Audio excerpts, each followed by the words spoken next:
ninkan inuu aabihiis qoorta ka jaray ayuu muuqaal YouTube ah iska soo duubay asagoo markaa qoortiisa sida u hay. Ninkan warkiisa oo kooban ay ka dabageeyay. Ninkan waxaa lagu magacaabaa Justin. Ninkan markaa wuxuu nacay inuu la shaqo dadka dabeecad xun ayuu yahay. Sidaa darteed wuxuu nacay maadaama waalidkiis la nool yahay uu la nool yahay uu nacay. La noolitaanku waalidkiis la nool yahay ayuu nacay. iyo shaqayoonka uu ka shaqayn jiray. Sidaa darteed xaafaddu ay isku soo fadhiistay. Maadaama marka bilo uu joogay dadka iska xanaaqsan waaye markaa oo inta marka loo socdo inta u socdo waaye. Ninkan marka wuxuu joogaa Mareykanka hata wuxuu kasoo horjeedaa shuruucda markaa dowladnimada u taala iyo wax walba uu kasoo horjeedaa. Sidaa darteed marka maadaama uu dhan walba iskeeni waayeen xaafaddu ay isku soo fadhiistay waalidkiisna wuu la noolaa. Marka aabihiis dowladda uu shaqeeyaa oo 20 sano meelahaas uu shaqaynayaa. Sidaa darteed marka waxaa dhacday ilaa hata heer siduu dowladnimada u neceb yahay heer wuxuu gaaray inuu dowladda dacweeyo.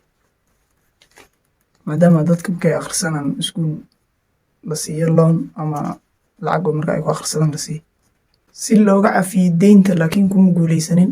maadaama marka deynta lagu lahaa oo iskuul ku akhrisaday in laga cafiyo uu marka maxkamad u tagay laakiin laga diiday maadaama eedeymaha la yimaaday garsoorayaasha marka aysan qancinin.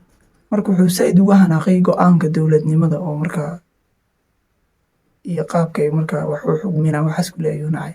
taas waxay sababtay marka inuu nacayb badan u qaado dowladda. marka maalmaha kamid maadaama marka arrimaha ku dhow soo xirmeen maalmaha ka mid ah wuxuu ku fikiray inuu xaalka bedela. marka shaqo ayuu meel ka dalbaday oo marka company insurance ah. marka shaqadii wuu helay. marka shaqadii ayuu bilo badan ka shaqaynayay maadaama uu iscelinayo marka maadaama dabcigiisa uu arkay inay dadka marka inkastoo uu arko qof walba inuu qaldan yahay asagoo saxan yahay laakiin haddana uu iscelinayay.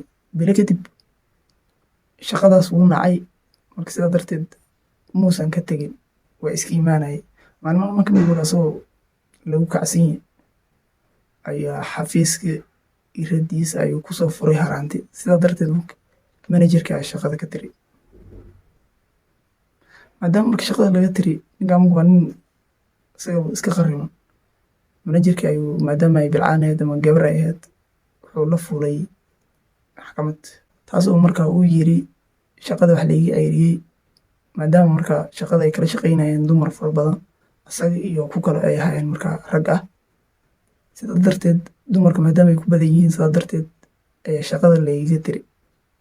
inkastoo marka waxyaabaha uu marka asaga sheeganay wax shaqayna aysan ahayn marka oon soconaynin oo qof marka shaqo looga tiro inuu qof marka dumar iyo mise raggii shaqo looga tiro waxaas.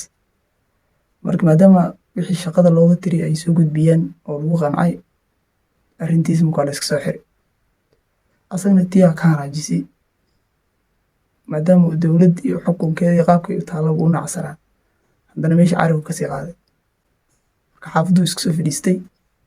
marka asaga maadaama uu waxyaabo badan maxkamad geeyey mar deyntii in laga cafiyo maxkamad geeyey mar managerka uu la fuulay maxkamad intiba laga soo diiday. sidaa darteed wuxuu ku fikiray inay markaa dowladdaba ay kasoo horjeedo asaga sidiisaba ay nacabto maadaama uu yahay dad siba ilaahay u qarriba uu yahay. marka arrinta la yaab leh ayaa ah marka asaga aabihiis uu markaa dili doono wuxuu u shaqaynayaa dowladda federaalka markaa Mareykanka. ninka Mareykanka ayuu joogaa sida aan kuu sheegay. marka dowladda Mareykanka ayuu u shaqaynayaa 20 sano qaybta injineernimo waaye. ninka dowladda u shaqaynaya injineer waaye. sidaa darteed ninkan maadaama uu kasoo horjeedo dowlad iyo maadaama uu arkaba cadowgiisa koowaad dowlad shuruucda iyo waxaa dhan uu kasoo horjeedaa. sidaa darteed aabihiis marka mar walba wuxuu yidhaahdaa waxaa tahay daba dhilif camal oo marka dowlad u shaqaynaya.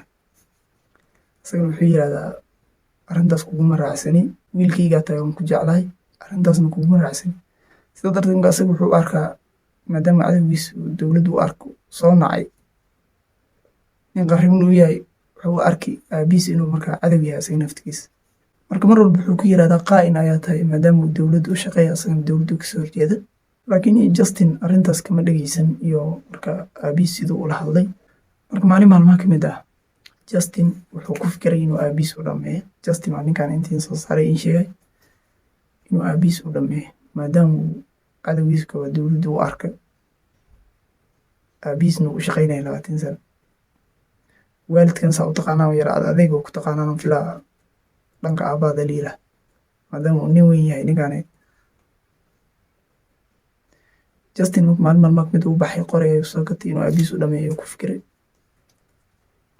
marka uu soo gatay markaas isdiyaari hooyadiisa mar guri ku nool iyo aabihiis wuxuu sugayaa marka inay asigii aabihiis ay iskula soo haraan uu hooyadiis marka ay baxdo ay fahanteen filaa. marka maalin wuxuu ku beegtay marka hooyadiis ay banaanka u baxday waxay doonatay markay tagtay kadib ayuu duqa u soo galay gurigiisa soo jiifay oo dhameey. intaas kuma ekeynina marka hadda muuqaalkan idin sheegay oo horreeyay soo kurkacay uu soo dhigay idin sheegay waa marka ustaadu ugu dhameey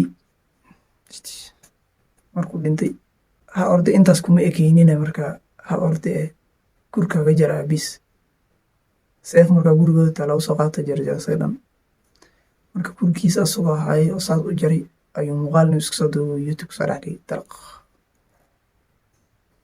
markaas maadaama markii YouTube uu saacado kadib uu ogaanayay muuqaalka qaabkuu yahay oo marka maadaama muuqaalaha noocaas ama YouTube-kan soo dhigi karin oo la bixinayo oo systemku uu bixinayo laakiin saacado ayuu qaadanaya. saacadaas gudaheeda waxaa dhacday in 5,000 oo ruux ay daawato. 5,000 marka dad kamid ah marka booliistu u report gariyay asagoo marka sidaas ay tahay asagana marka xaafaddu uu ka baxsaday maadaama uu aabihiis u dhameeyay uu baxsaday oona la raadinaya maadaama muuqaalkiisa la helay oo investigation lagu jiro. ay hooyadiis guriga tagtay day tagtay ninkaan jarjarnay tagtay booliistay wacday warrant search warrant ay soo goosteen dhac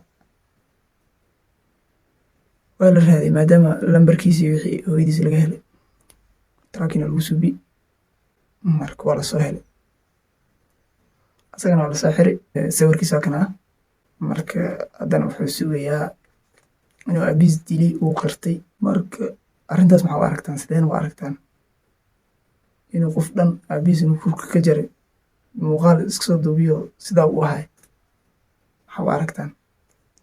marka sheekooyinka nooca camal waa idin soo badinaa insha allah. leylan la maraya inaa codkii hoos u dhigin laga yaabaa markaygan raaliada khayr aan rajeynaya. muuqaalka like saara channelkana subscribe saara. Facebook haddana la socotaan follow soo dhaha xagga TikTokna follow soo dhaha insha allah khayr aan rajeynaya.